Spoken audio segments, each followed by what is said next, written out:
Assalamualaikum warahmatullahi wabarakatuh. Saudara-saudara semua dimanapun Anda berada, kali ini berdasarkan permintaan dari seseorang, Romo Begawan, untuk bisa menjelaskan asal-usul pocong yang ada di Indonesia, khususnya di Jawa.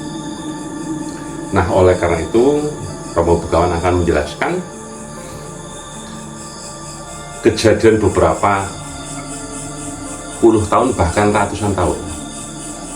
Ini cerita ini nyata. Di suatu pedesaan, dulu namanya Pedesaan Cibangkong di Jawa Tengah, ada orang berumah tangga yang katanya harmonis, baru pengantin baru, yang perempuan namanya Azizah, ini tak samarkan,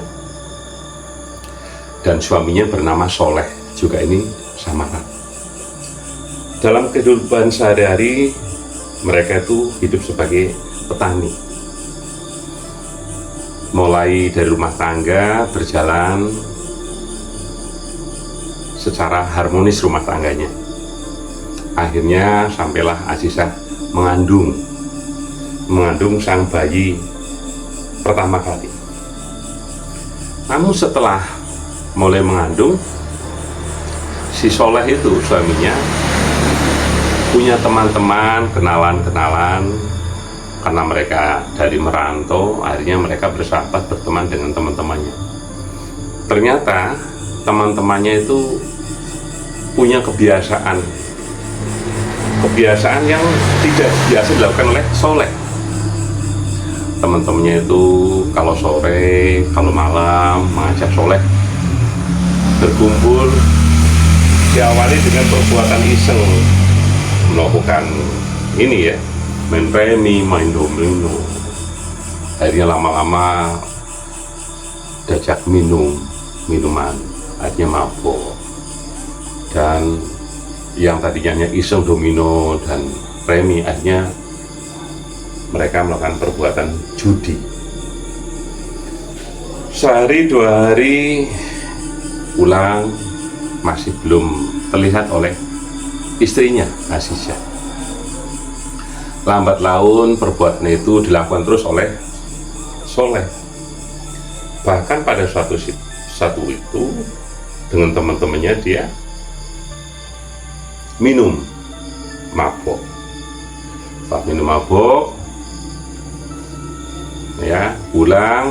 Nah, mulailah Azizah istrinya tuh curiga. Kenapa kalau pulang larut malam sampai dini hari dalam keadaan mulutnya yang berbau minuman? Setelah ditanya kenapa melakukan itu, Soleh mengatakan, oh ini hanya iseng saja sama teman-temannya. Suatu saat, bahkan akhirnya yang tadinya hanya iseng bermain domino atau remi, lama-lama dengan menggunakan uang berjudi, bahkan menggunakan itu ya, judi kopiok sekali. Nah, setelah itu awal-awalnya ya Soleh ternyata menang, dapat uangnya diberikan pada istrinya Azizah. Setelah tanya, "Duit dari mana, Mas?" Jadi katakan, ya baru kerja lah. Tapi suatu saat ya ternyata berjalannya dengan waktu, Soleh itu judinya kalah ya, karena dia mungkin sudah dikerjain sama teman-temannya. Kalah, suatu saat pulang dalam keadaan sudah mabuk, sudah nggak punya uang. Nah, suatu saat pada saat mau berangkat malam harinya, hari-hari berikutnya, minta uang pada Azizah. Tujuannya untuk berjudi, tapi ngomongnya sih enggak untuk berjudi. "Dek, Mas mau pergi." Tanya, "Mau kemana?" "Ya pergi agak jauh, minta ongkos." "Loh, kan uang yang kemarin masih ada." Soleh malah gitu. aja, kan uangnya cuma kemarin seberapa, dipakai belum sih, yaudah dibawa. Itu diberikan kepada Mas Soleh. Nggak tahunya dibawa sama suaminya tadi untuk berjudi lagi, bahkan sampai mabuk. Setelah itu pulang, besoknya lagi minta uang lagi, pulang minta uang, dan akhirnya karena uangnya sudah tidak ada, sudah bolak-balik diminta lagi, memberinya sekali diminta berapa kali. Karena tidak ada uangnya, akhirnya Soleh kalap.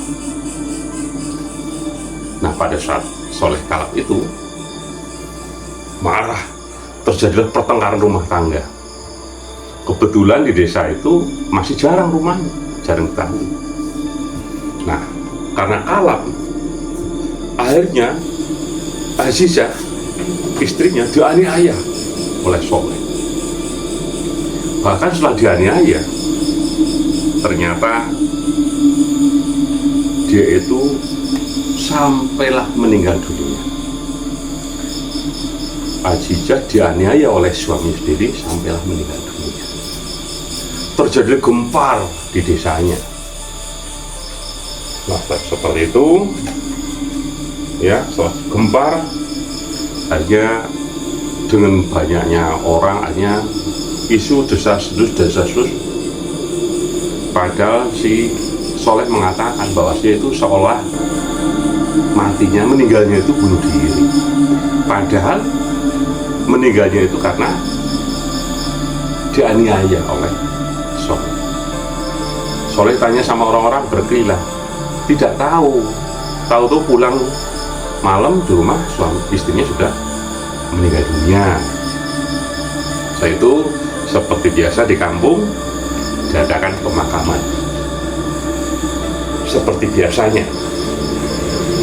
Nah, setelah dari pemakaman, dimakamlah di pemakaman umum. Setelah berjalan 1 hari, 2 hari, 3 hari, nah inilah sampai ke malam ke-7. Setelah malam ke-7, di rumahnya biasa, malam pertama sampai malam ke-7 diadakan pengajian, doa, tahlil, yasin. Nah, pada malam ke-7 itu muncullah pocong, seorang pocong yang berwajahnya mirip sekali dengan Azizah. Nah, jamaah yang pada ngaji langsung bubar, langsung lari ketakutan. Wah, ketakutan. Nah, itu akhirnya hari demi hari dusun Bangkong itu diliputi dengan rasa takut. Jadi pocong itu sering muncul, terutama muncul di rumah-rumah temannya si Soleh, yang mempengaruhi Soleh mabok, yang mempengaruhi Soleh berjudi. Akhirnya lambat laun desa itu penduduknya sama pada kabur, pada hilang, pada pindah. Akhirnya menjulukilah desa Bangkong itu adalah merupakan desa pocong, karena sering munculnya pocong. Itu seperti itu. Dan ini setelah ditelusuri, mereka beranggapan bahwasanya pocong itu adalah pocong Azizah yang karena meninggalnya tidak wajar, yaitu karena dianiaya, dibunuh oleh suaminya sendiri. Bahkan suatu saat Soleh pada saat itu di rumah didatangi oleh pocong yang berwajah Azizah. Akhirnya ketakutan terus. Nah, akhirnya selama beberapa waktu ini benar-benar praktis desa itu kosong dari penduduk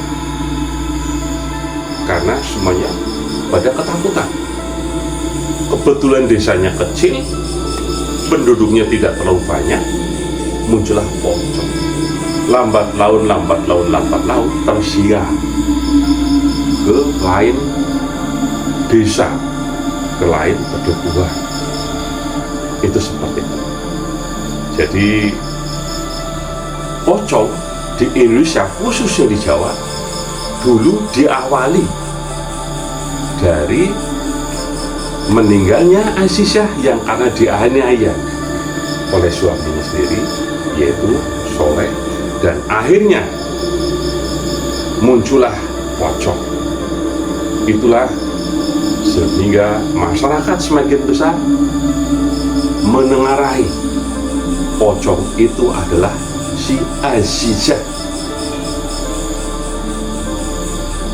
Setelah diketahui, ditengarai bahwasanya itu si Azizah meninggal dengan tidak wajar. Setelah diusut, punya usut, diketahuilah bahwasanya yang membunuh, menghilangkan nyawa Azizah adalah suaminya sendiri, yaitu si Soleh. Akhirnya Soleh diproses, ditangkap oleh polisi. Nah, itulah akhirnya setelah ditangkap, diproses, Soleh dikenai hukuman. Itu begitu loh. Nah, ini kisah ini nyata. Bahkan sampai sekarang sudah desa ini sudah ratusan tahun. Sampai sekarang dikosongkan karena orang-orang yang menduduk, yang tinggal di desa itu sampai sekarang masih trauma, sehingga sampai sekarang disebutlah yang namanya tadi desa Bangkong sekarang disebut sebagai desa pocong yang tidak berpenghuni, yaitu sebuah dusun pocong. Demikian Nur, kisah sementara tentang pocong, dan nanti akan kita lanjutkan pada episode berikutnya. Akan Romo Begawan ceritakan waktu itu Azizah sedang mengandung. Cerita berikutnya bagaimana kandungan yang telah dibawa meninggal di dalam kubur. Nanti Romo Begawan akan ceritakan pada acara selanjutnya. Assalamualaikum warahmatullahi wabarakatuh.